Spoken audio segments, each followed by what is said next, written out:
Oh, yeah, oh, yeah, yeah, yeah, no, no, no, so right now, yeah.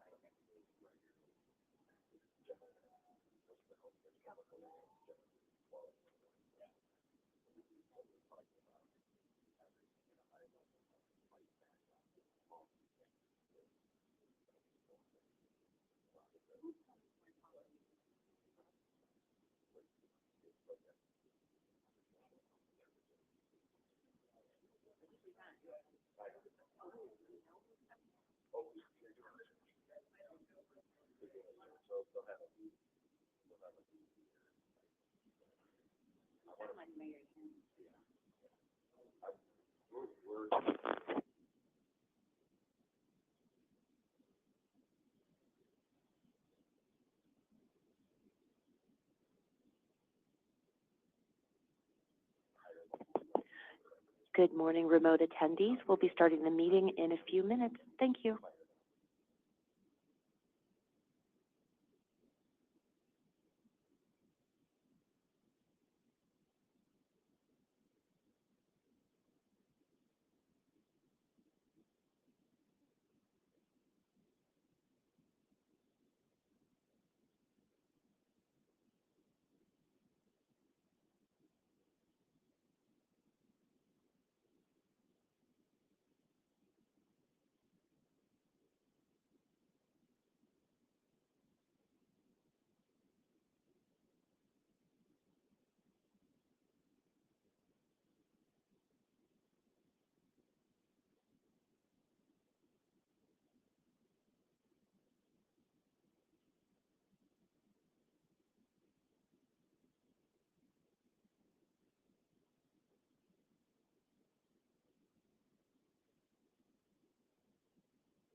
Hey, Sam, can you, oh, you got me.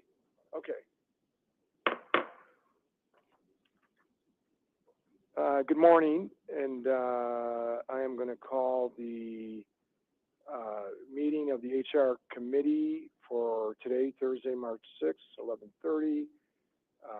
I'm Chair Raul Garza, and happy to be here chairing.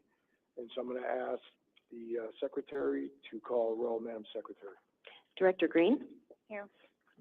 Serving as a sub-member, Director Harrington? Present. Director Robinson is absent, Director Sorrell is absent, and Chair Garza. Present. You have a quorum. Thank you, Madam Secretary. And Joe, thanks for always being willing to step in and make sure that we can keep the business of the county moving. The next regular meeting of the Human Resources Committee is scheduled for Thursday, May 8th, 2025 at 11:30 a.m. I'd like to entertain, well, there are no remote participants. Is that correct? That's correct. Secretary? Okay. Has anyone registered to provide in-person or virtual oral testimony or submitted written testimony to be included into this record? We didn't receive any registrations nor any written testimony. Okay, thank you. We'll move right to item 3.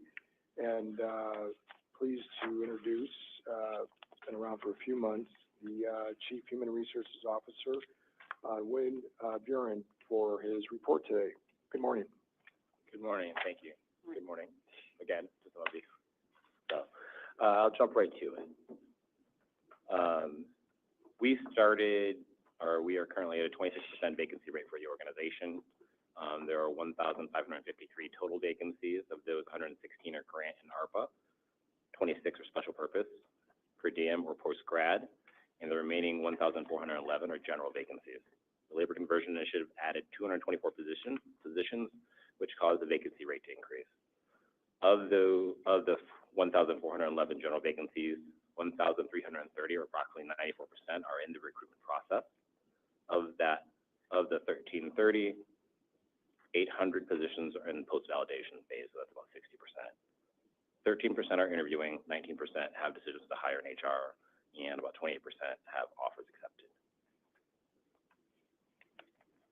Next slide. So through February, or through the end of February, there have been 669 offers made, 540 offers have been accepted, and 239 positions have been filled. This includes 82 internal candidates, both promotions and transfers, and 157 external candidates that have joined. Of the 669 offers made, 418 were general hires, and 251 of those were the agency conversion offers. We have an 81% acceptance rate. Of the 545 that were accepted, 339 are the general hires, and 206 are the agency conversions. From time to fill standpoint, all employees, external and internal, time to fill for FY25 Q1 was 113 days. The nursing external and internal time to fill for Q1 was 90 days. The all-employee external and internal time to fill for FY24 was 119 days, and the nursing external and internal time to fill was 121 days for Q4. What do you attribute to the 81% spike last month, or last quarter, rather? For the 81% acceptance rate? Yeah. Why it went up? I would look at that as the fact that a lot of these that includes our agency hires. So a lot of the offers were made to folks that were agency, so the acceptance level was pretty high there. Okay. Thank you. All right, next slide. All right, current state of separations. Our hiring metrics show a decrease in new hires from 195 in FY24 to 157 in FY25, contributing to a lower net gain. As we review our hiring trends, we observed a decrease in new hires from FY24 to FY25. We've seen some reduction in separations. Lower net gain indicates total workforce growth rate. This trend is largely influenced by our focused efforts on the prioritization of the agency conversion settlement agreements. To strengthen our hiring efforts, we are currently interviewing for 6 recruitment and selection analyst positions. These hires will enhance our internal recruitment capacity to fill vacant positions in a timely manner.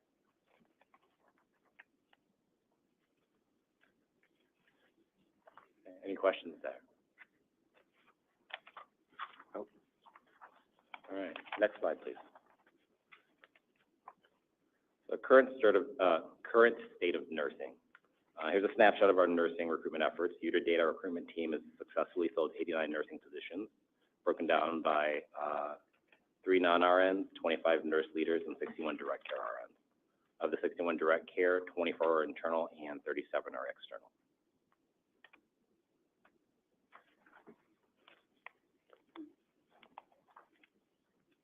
Any questions on this one? Okay. Here's an overview of the nursing FY 2025 core metrics for Cook County. There have been 45 people who have accepted offers. Of those 45 offers, 37 are external direct care RNs. As previously stated, our hiring metrics show a decrease due to the agency conversion initiative, so we are working to accelerate that process now.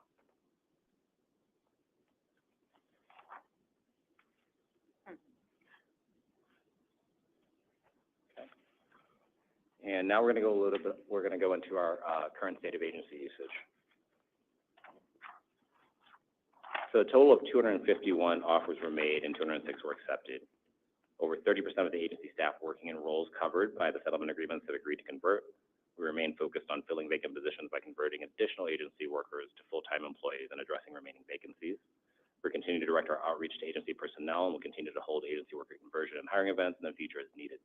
We will be doing the same thing for AFSCME employees in the coming weeks. Just to share some news, on February 24th, we welcomed 29 new hire agency conversions. We anticipate 70 converting between now and March 25th, and additional 35 in April.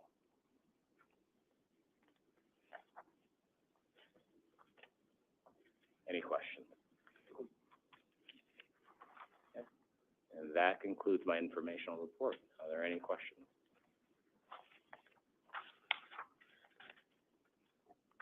How's it going, just in general, with your transition in? I think it's been good. I think we have a wonderful team. Everybody's been very accommodating and very helpful and providing me with information. So the longer I'm here, the more I can start to ask the right questions that I wasn't able to ask a few months ago. So everything's continuing to improve, I believe. And I imagine you're engaged in some scenario planning based on a lot of the assumptions that could be made about Medicaid and other funding attributed to the federal government. Absolutely. And how it affects the state. Right, and we're looking for ways as we see what's happening, with the different agencies right now. We're looking for ways to how can we accommodate them and how can we bring on folks that could possibly be losing opportunities where they currently work. So we're looking at ways to make sure that we're available at that time when the time comes. Yeah, I think that's very wise. Any other questions or comments for Wayne? No. Well, very efficient presentation, so thank you. Thank you. Thank you. Thank you.